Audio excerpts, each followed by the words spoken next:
Hello everyone, this is Reza Dorrani. Today's video is a step-by-step tutorial on Power Automate expressions. We will look at the different functions available in expressions, look at how we can use them in actions, conditions, trigger conditions, and a lot more. So let's check this out in action.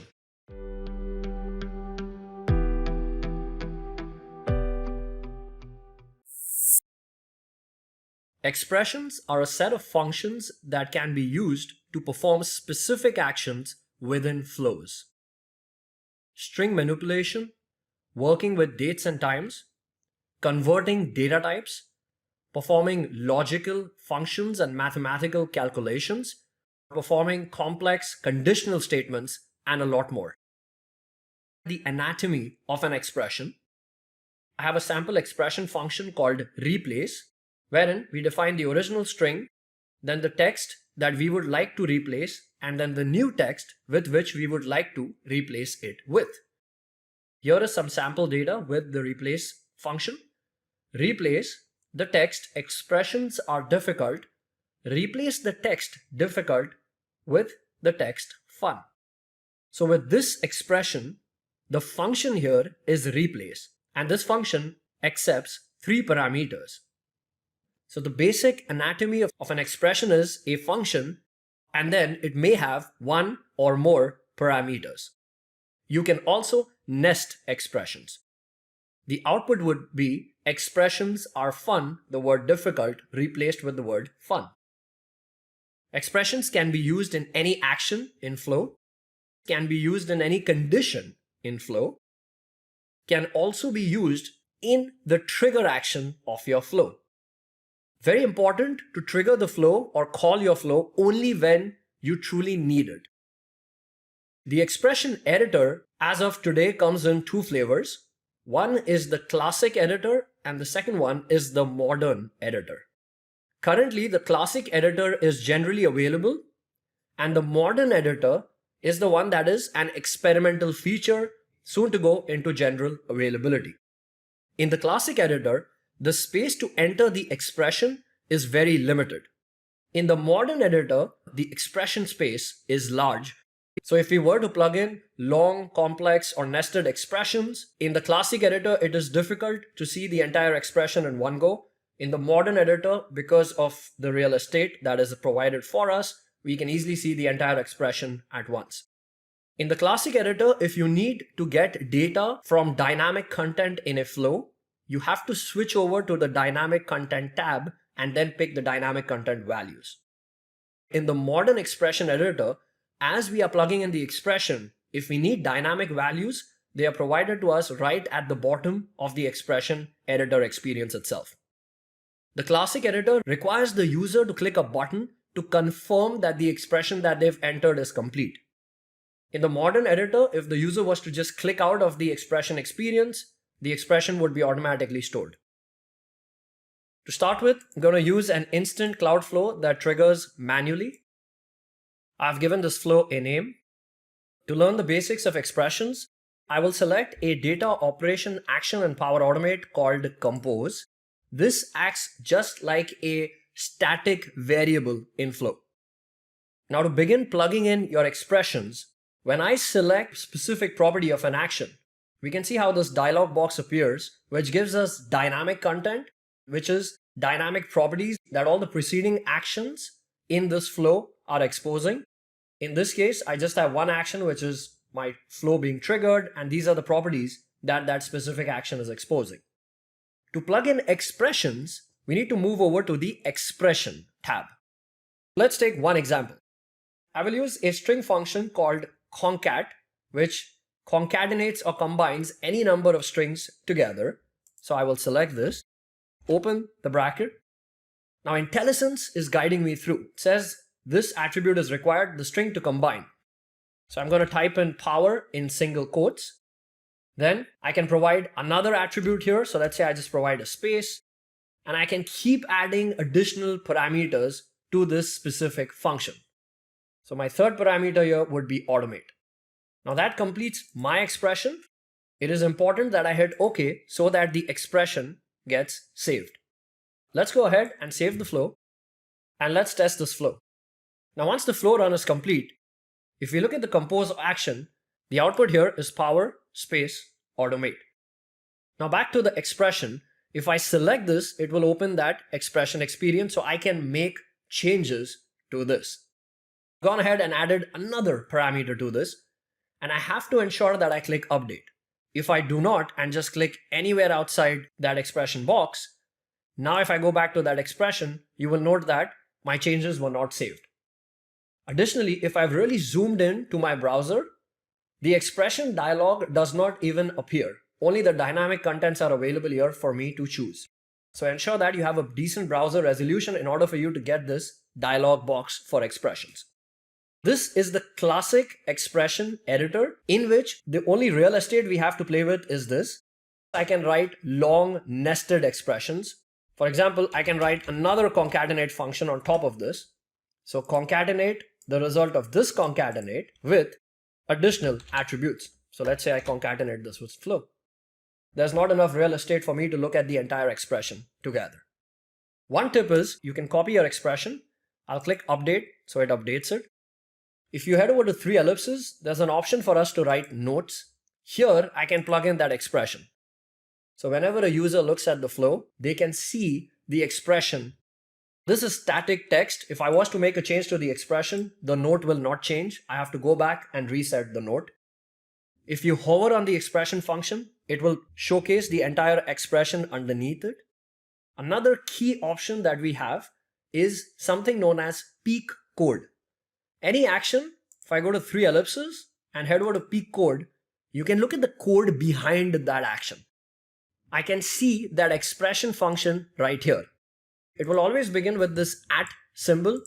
In the classic editor, we are also provided with categorizations of these expressions, like string functions, collections, logical functions, and so on and so forth. And in each of these categorizations, if you go to see more, it will list out all the functions. Also, right here at the top, there is a link called Learn More. If you select this, it will directly take you to the expressions reference guide. This is docs.microsoft.com. Each and every expression function type is listed right here. So let's take an example, string functions, concat. If I select this, it will give you an example, the types of parameters it expects, and the return type that it provides. You also have sample expressions here that you can literally just copy, go to your expression editor, just place it in there, click update. That has now updated my function. Work with the modern expression editor. Because currently it's an experimental feature, we have to go to the settings gear on the top right, go to view all Power Automate settings, and turn on the experimental features. Bear in mind, this is being turned on only for the current logged in user. I will go and turn this on and click save. And once you do this, it will refresh the page. Basically refresh your flow. Now in my case, since I did not save those changes, if you notice when the screen refreshed, I lost those changes. So make sure you have saved all your changes first before you switch over to the experimental features. If I was to add that same compose action, this time we don't get that pop-up dialog experience. Rather, we get this new experience.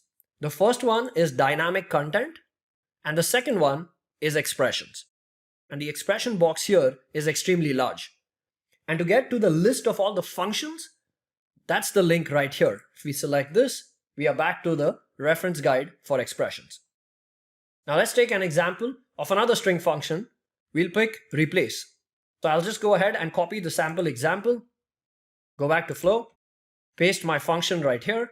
We do not have any button that we need to click. The way you save the expression is literally by just clicking out. Also, if for some reason there is an error in the syntax, if I click out, it will let me know that there is an error. What is the error? The expression editor does not specify that. In case of the classic editor, it won't allow you to even save that expression until you correct it. So once I've fixed it, if I select out, if the expression is correct, we can see the expression function show up. If I was to run this flow, if you look at the output here, it's the new string. In this flow, I've gone ahead and plugged in some of the most commonly used string functions. We have a string function called substring, wherein you can define the index from which you would like to begin the substring from, and then put in the length of how many characters you want from that string. In my case here, go from 0 to 5, basically pick the word power. Here is an example of nested expressions related to string functions. I'm using concatenate. So concatenate random GUID. There is a function called GUID that randomly generates a GUID. There's a function called toLower that converts the text to lowercase. There is one called toUpper that converts the text to uppercase. One powerful string function is called split. Split a string based upon the character that we've defined. And the output of the split function is an array. So let's test this flow out. The substring function in action is right here. The output is power. And here is a random GUID that got generated. The text power in lowercase, the text automate in uppercase.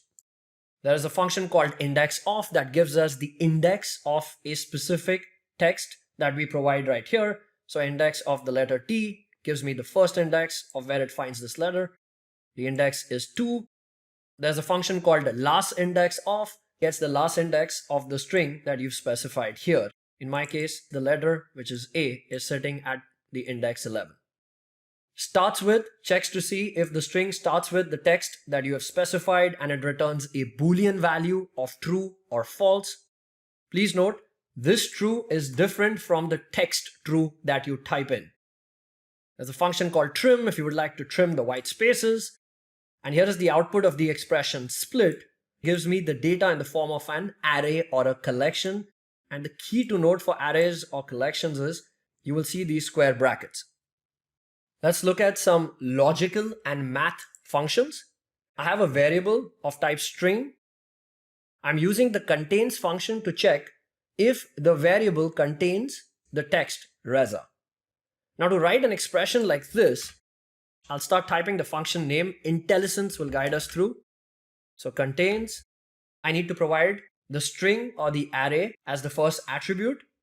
And that I'll pick from dynamic content. I'll pick my variable called name. So it'll just plug in the expression right there.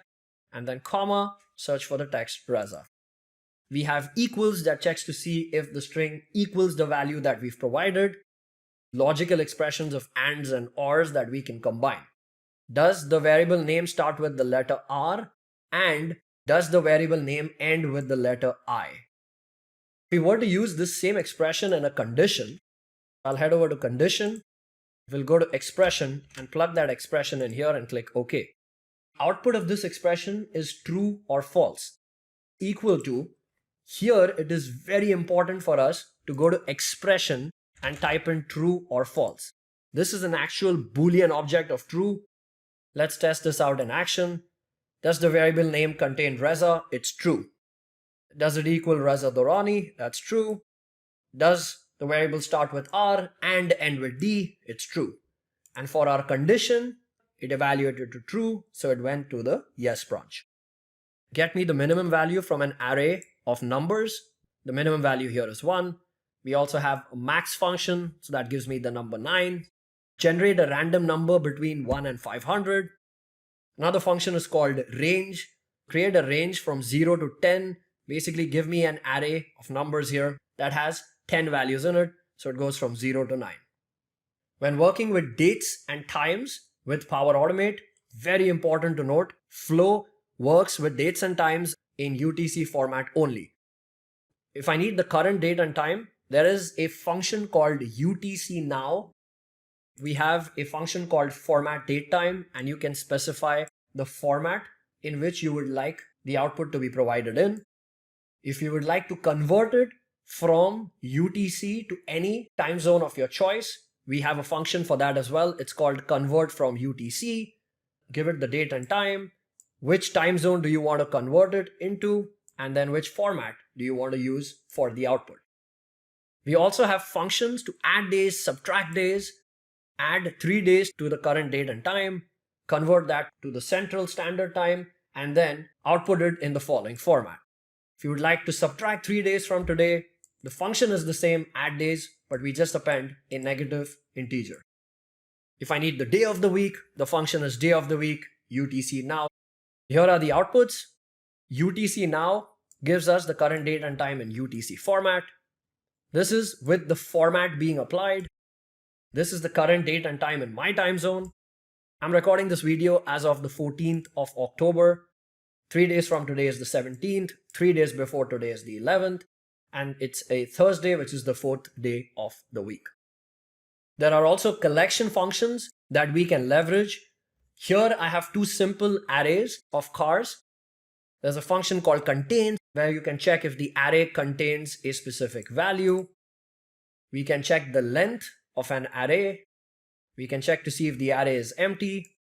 You can get the first value, get the last value, skip specific number of values in the array. This will also return an array. Get an intersection between two arrays, return the common values between the two arrays. Get a union of the values from both the arrays. Here are the outputs. Does the array 1 contain BMW? It's true. What's the length of the first array? It's 3. Is the array empty? The answer is false. What's the first value of array 1? It's Ford. What's the last value? Was Fiat.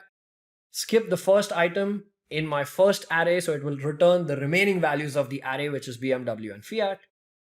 Get me an intersection of both my arrays. The only common factor was BMW. And then get me the union of both my arrays. Here are the results. When we add actions in Flow to get data from our data sources or data services, or maybe call APIs using the HTTP connectors, the response is more or less going to come back in JSON format. It's very important to understand how we can parse the output of JSON. I have a simple JSON array of data. In this, I have multiple objects that have properties and values associated with them. Now, one common way of parsing the data here is by using the parse JSON action, using the output of sample JSON. And for the schema, you can literally just copy the data that you have in your JSON object, go to generate from sample, click done. It will automatically provide the schema. And here, parse JSON will provide all those properties related to the sample data that we've provided. Now, this works well in case of simple JSON structures. However, in case of complex JSON structures, parse JSON might not be your best friend. Reasons are there could be properties that are similar. So for example, I have ID here. I have ID here as well. Parse JSON will give me ID, but which ID am I utilizing? Many a times it won't pick the schema of the underlying objects because you need to parse JSON and then do another parse JSON. If you know how to traverse a JSON object by using expressions, we kind of avoid all of those challenges. So let's take this example. I'm going to copy this. I'm going to paste this in my sample JSON data. Now let's say I need the batter array information for the first item in my array.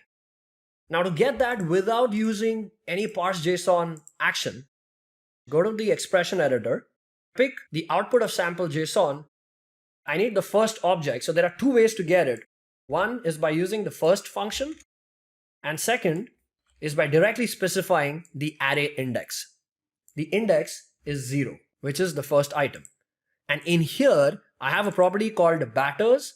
In there, there's another property called batter, and that also returns an array. My next property would be batters, again in square brackets, under single quotes, the name of that property, and then the name of my next property to get to that final part. Now, if I was to click outside, that saves the expression. And if I run this flow, if we look at the output, this is the array of batter information for that first item. Now in this as well, if I just need the first value, all I have to do is specify the index. Now if we were to run this, if we look at the output, it gives me just that first value. Now when you write these expression functions, if we were to point to an attribute that does not exist, for example, get me the index of the item at position 100, or maybe I have spelled batters incorrectly. Now in this case, if I was to run my flow will fail. That's because when it's trying to traverse through the array, it's not able to find a specific index or a specific property that you've specified. So if you want to ensure that you're performing null checks as well, all you have to do is use the question mark symbol. Check to see if there is an array at this index. If it is, only then proceed ahead in this. Otherwise, the response is going to be null. And here, I'm going to keep putting question mark after every aspect of that JSON object that I'm passing through. Observe how I do not get an error, and the output here says click to download. If I select, it's just empty. Basically, the output here is null. And if I want to confirm if this is null, I can use the function called equals. Is this equal to? Remember, null is also an expression object. Just use null. Now if I was to run this flow, we can see the output here is true because that is null.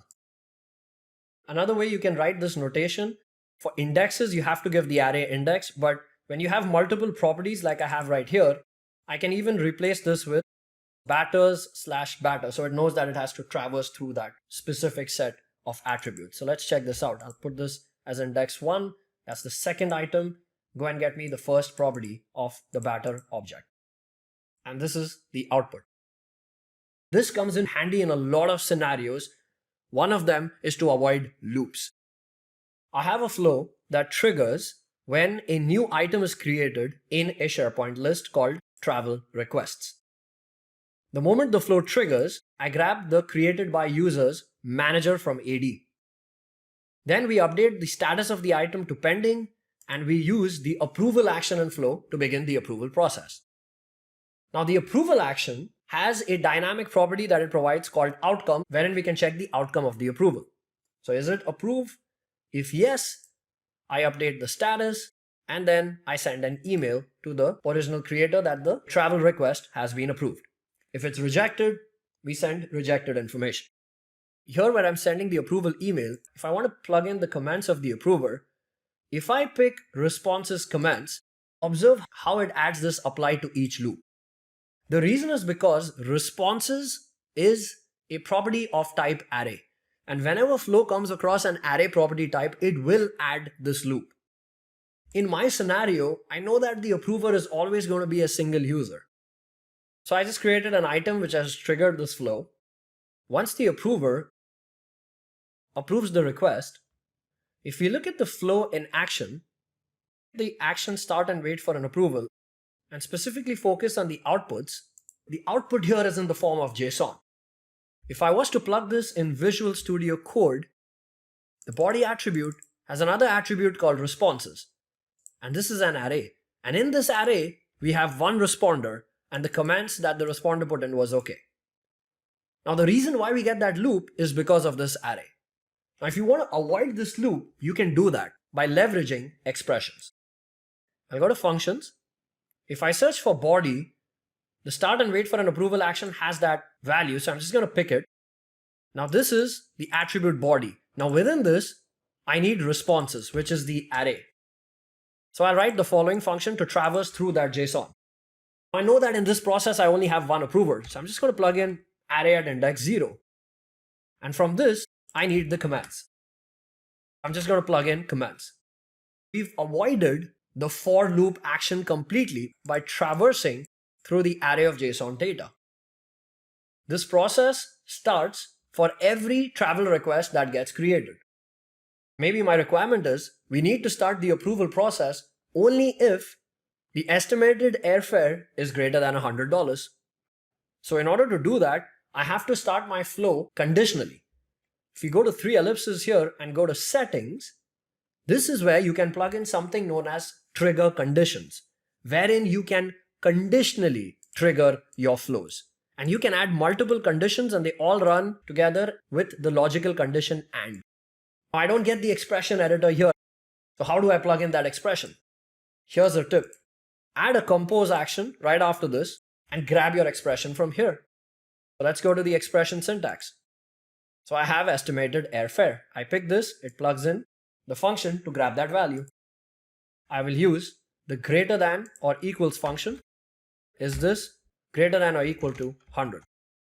So I'm just going to copy this, go to my trigger, go to settings, go to add, and paste it right here. Important to note, you have to put the @ symbol at the beginning of the trigger condition here. I'll click done. The compose action is no longer needed. You can just go ahead and delete this. I'll save the flow, and now the flow is ready to run only when travel requests are greater than 100. And let's test that out. I've created a couple of travel requests, one with the estimated airfare as 50, the other one as 500. If we look at my flow runs, there's only one flow running, and this one would be for the travel request that has the value greater than 100, which is the trip B. And to confirm that, if we look at the title right here, it states sample trip B. Now this is extremely handy because I can trigger my flow based on my specific use case. And what I do here is I save flow runs. I save something known as API calls. Every action that you add in your flow, every step, get manager, update item, start approval, condition. If I have a loop that runs 10 times, and let's say that loop has 5 actions within it, those are 50 actions. All of these actions are counted together and they are known as API counts or entitlements. If you look at the documentation on these API requests or limits, the number of API requests a user can make in a 24-hour period is associated with the user's license. For a standard Office license user, you only have 2000 API requests per day. You can save API requests by leveraging trigger conditions, by leveraging expressions, by avoiding loops. Beauty of expressions is you can nest expressions. Many a times I see folks writing multiple conditions, first condition to check a scenario, then another condition to check another scenario, and so on and so forth. Each condition is also counted as an API request. So why not just write one long condition right here by writing an expression? If your flow runs into any issue due to a runtime error which causes the flow to fail, the flow history will just map it as the status failed. And as the owner of the flow, you will receive an email that says that your flow has failed. What if I want the flow to notify me of the flow failing? I also need the link directly to that flow run. I have a get items action against my SharePoint list. And in here, I'm trying to fire a filter query against my SharePoint list of expense reports. And in this list, I do not have any column called column A, and I'm trying to query this column. Basically, I'm trying to generate an error here on purpose. Now, if this step was to fail, I need to send an email to my admin or my owner of the flow. Here, I've added a parallel branch in my flow, and for this action, I've gone to configure run after and stated that run this action if the preceding action, which is get items, has either failed or skipped or timed out for some reason. If this fails, then I need to go ahead and send an email to the owner of the flow and give them a link to the flow run. Now, how did I get this flow run link? Once again, through expressions. There is a function called workflow. Basically, what I'm trying to create here is a direct link to the flow run. And to do that, you would need to get your standard URL, which I've grabbed right here. In my case, I'm in the United States region, so that's my URL. Up until environments, concatenate this with, I needed the name of my environment in which the flow is running. So that I can grab directly from this expression. Then flows, then I need the name of my flow, the unique ID of the flow. I can grab it directly from workflow name. And then I need the run link to my flow. And that is also available in that workflow object. Let's test this out. So this flow has run, it has failed, but I've handled that and I've sent a notification out. As the admin, I get this notification email that my flow has failed. And I have a direct link. If I click this, it will directly open up that exact flow run for me. I can even see the details of the error right here on the right hand side. I have a service desk application in which tasks are assigned to users. And there's a due date associated with each task. I would like to send an overdue task reminder to all the users whose tasks are overdue. My flow runs on a schedule, which is daily at 8 a.m. Grab the data from my list, which is called service desk. And right here, I'm firing a filter query against a column called due date, where the due date is less than or equal to, and here's an expression, UTC now, get me the current date and time. Is the due date less than the current date and time? If yes, those are the items that are overdue. James has 3 tasks that are overdue. I would like to just send one email to James. Here I'm using the union function and I'm comparing the same array with itself. Then I loop through that array. I grab all the information, calculate the overdue days. If I look at the scenario where the tasks are assigned to me, I only have one task that's overdue. And the email that I have received gives me exactly that information. That's the task, that's the due date, it's been overdue since 48 days. I have a document library in SharePoint. I have folders defined based on contracts. And each of these folders have a unique property called contract ID. And my use case is when my external users or contractors send me documents in an email, they also share the contract ID in the mail body. Now, when I receive that email, I want to automate the process of picking those documents and putting it into these specific folders. Here I have a user who's going to send an email which has the contract data. And in the body, they're going to specify the contract ID. Now, once they click send, and once that email arrives in my mailbox, this flow is listening. And once that flow gets triggered, it goes and grabs the contract ID from the body of that email using expressions, then goes and gets the context of that specific folder, starts creating the files that were attached in the email in that specific folder. If I head over to that specific folder, we can see those files coming in right here. And here is what the expression looks like. I needed to check the data in the body of the email. Trigger body, body preview.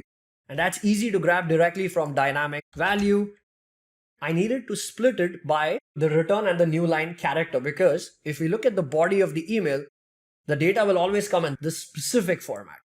And to do that, I used another function called decode URI component, and this equates to those characters. Now split returns an array. And I want just the first value of the array, because I just need the first line. That's where the contract ID is in. I once again split it with the text contract ID. So when I split this, I will again get an array, and in this array, I need its second value, which has the contract ID. I use the index 1. Fire a query against my library where the contract ID matches the ID that I created right here. And once I get that, I loop through all the attachments of my email and start creating the items. If you observe here, for the create file action, where I'm defining the folder path, I've used an expression. And the reason why I've done that is to avoid a for loop, because the get files action returns an array of data. From the body of get file properties, go to the value property, which is an array, grab the first item of the array, and in there go and grab the full path. Calculating the number of working days based on a given date range. When I run this flow, it will ask me for the start date and the end date. Calculate the number of working days by excluding the weekends, Saturday, Sunday, and remove the holidays based on my company's holiday calendar. Let's say I pick November 1st to November 30th and run this flow. Once the flow run completes, I get this email. The total number of working days between the dates that I entered, in my case November, is 22. There are 2 upcoming holidays for Thanksgiving based on my company's holiday calendar. What are the different expressions the flow is using? Calculate the difference in days between 2 dates. I have a blog on this. The link will be in the description for this video. Next, I'm using the range function to create an array based on the days difference of the dates. And then for this array, add days to the start date that the user has specified. And I'm using this property called item. Whenever you're running loops, if you want the context of the current running item, just use the item function. Then I grab my company's calendar for holidays. Then I go ahead and filter or remove all those dates that match my company's holiday calendar. Then I remove the Sundays and the Saturdays. And here I'm using that day of week function that I showcased earlier. 6 is Saturday, 0 is Sunday. And then finally, I'm sending out that email, and here I'm using that length function to calculate the length of the array, which is the number of days. Power Automate reads and processes dates and times in UTC format. If there is a scenario in which you would like to notify the user of a specific date, it's important that you convert that into the user's time zone. Rename actions with meaningful names throughout your flow, because more or less when you're using expressions, you will be pointing to the names of your actions. The expressions, when it gets too long, you can add it as notes to your actions and conditions, which makes it easy to read the underlying expression. Remember, P code is your friend. You can go to the actions and go to P code and grab the expression. For JSON objects, use the question mark property for reading optional properties. The array notation in JSON objects is the square brackets. Arrays begin from index 0. And when updating your expression, specifically in the classic editor, make sure you hit that OK or update button, because if you do not, your expression will not save. If you enjoyed this video, then do like, comment, and subscribe to my YouTube channel, and thank you so much for watching.